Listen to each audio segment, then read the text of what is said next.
is the WWE women's division booked well? No, it is not.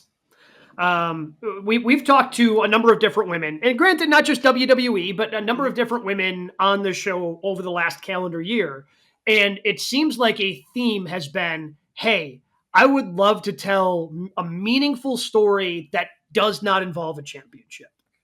And we don't have that in the WWE right now, right? Like there's no, I mean, the closest thing I guess we now have is Jade Cargill, depending upon how all that plays out when she comes back, because now a championship is not involved because, well, they dropped the championships this last week on Monday Night Raw. But there's no real meaningful stories going on inside that women's division that are just blood feuds, right? Like the best feuds that we've talked about over the life of this program haven't necessarily been for championships. Although I feel FTR versus the Briscoes, obviously championships were on the line there. But this past year, Punk versus Drew McIntyre was one of the more compelling things in all of WWE. There was no championship on the line. Yeah, it was championship adjacent because somebody Punk cost him the championship. But we haven't seen that in the women's division. And we're going into the elimination chamber of, all right, who really makes sense to challenge Rhea Ripley, right? Like there's not a lot of strong characters, despite there being, and this is, again, not a knock on the women, because there's a ton of talent in that division.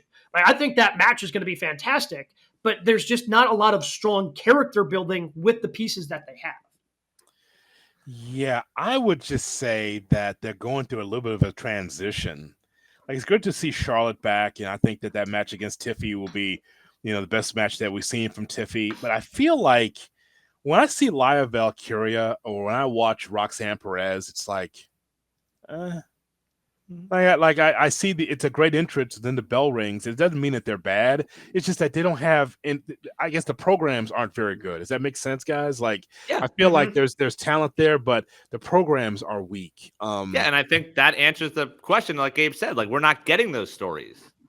That's the whole thing. Like, I don't want to just shit on them and just be like, well, they're just NXT talent, and they're just not. I mean, I'm sure that they can be good, but I would just tell you that NXT, TNA, and AEW are light years ahead of the main roster WWE women's talent as far as booking. Yeah, there's not even a question about it. Shawn Michaels, and of course it's Shawn Michaels. He makes sure that the women's division's tight and they look good and they're athletic. Light years away from what Triple H is doing, and I think that that's really unfortunate because there should be a balance there. So I just feel like they're just kind of spinning their wheels. Because when we look at Tiffy and Charlotte, I don't know if I need that match at WrestleMania. I wanted Tiffy to have a few more quality matches under her belt. Maybe this is a fast track for Charlotte to win again. Who knows? But I just feel like as we see Tiffy, we like the way she looks. We liked her athleticism. I like to see her in some matches where it's like, boy, there's a definitive Tiffany Stratton match. Instead of always lingering with Nia Jax and just the mediocre of the women's division.